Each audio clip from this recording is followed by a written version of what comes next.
નમસ્કાર દર્શક મિત્રો, કનેક્ટ ગુજરાતના સીજે એક્સપ્રેસ ન્યૂઝમાં હું આકાંક્ષા આપ સૌનું સ્વાગત કરું છું. નજર કરીએ દેશ, દુનિયા અને રાજ્યની તમામ ખબરો. હવામાન નિષ્ણાંતોના મતે અમદાવાદમાં ડિસેમ્બરમાં પણ પ્રથમ 8 દિવસ કડકડતી ઠંડી પડવાની સંભાવના નહીવત છે. આગામી 3 દિવસ લઘુત્તમ તાપમાનમાં ફેરફારની સંભાવના નથી. આ પછીના 4 દિવસમાં તાપમાનમાં 3 ડિગ્રીનો વધારો થશે. શિક્ષણ બોર્ડ દ્વારા ધોરણ 10 અને 12ની પરીક્ષા માટે ફોર્મ ભરવાની મુદત લંબાવવા સાથે 3 તબક્કામાં લેટ ફી સાથે ફોર્મ સ્વીકારાશે.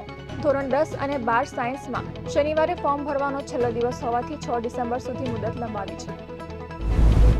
ગુજરાતમાં એચઆઈવી વાયરસથી સંક્રમિત એઇડ્સના 1.20 લાખથી વધુ દર્દીઓ છે. આમ રાજ્યમાં હાલ પ્રતિ 1 લાખની વસ્તીએ સરેરાશ 4 વ્યક્તિ એચઆઈવી સંક્રમણ ધરાવે છે. આ ઉપરાંત 1 વર્ષમાં 800 વ્યક્તિએ એઇડ્સ સામે જીવ ગુમાવ્યો છે. અજમેરમાં ખ્વાજા મોઇનુદ્દીન ચિશ્તીની દરગાહમાં સંકટમોચન મહાદેવ મંદિર વિવાદ કેસના અરજદાર અને હિન્દી સેનાના અધ્યક્ષ વિષ્ણુ ગુપ્તાને જાનથી મારી નાખવાની ધમકી મળી છે. વિષ્ણુ ગુપ્તાએ આ અંગે પોલીસમાં ફરિયાદ પણ નોંધાવી છે. જમ્મુ કાશ્મીરમાં પોલીસ કોન્સ્ટેબલની 4000 ખાલી જગ્યાઓ માટે ભરતી જાહેર કરવામાં આવી હતી, જેમાં કુલ 5.95 લાખ નોકરી ઈચ્છુકોએ અરજી કરી છે.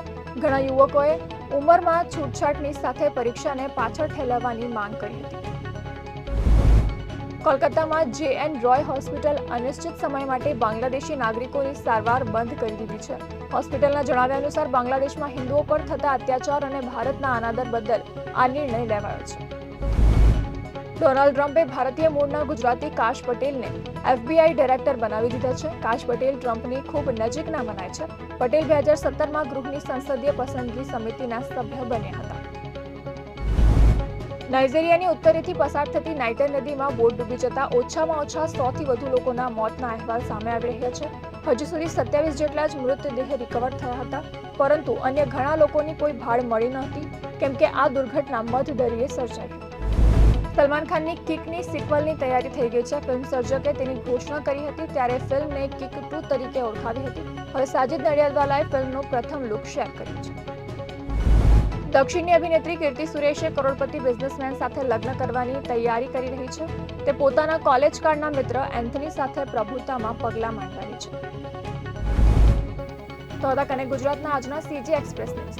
નવા સમાચારો અને વધુ અપડેટ માટે તમે જોડાયેલા રહો કનેક્ટ ગુજરાત સાથે. ત્યાં સુધી મને રજા આપશો. નમસ્કાર.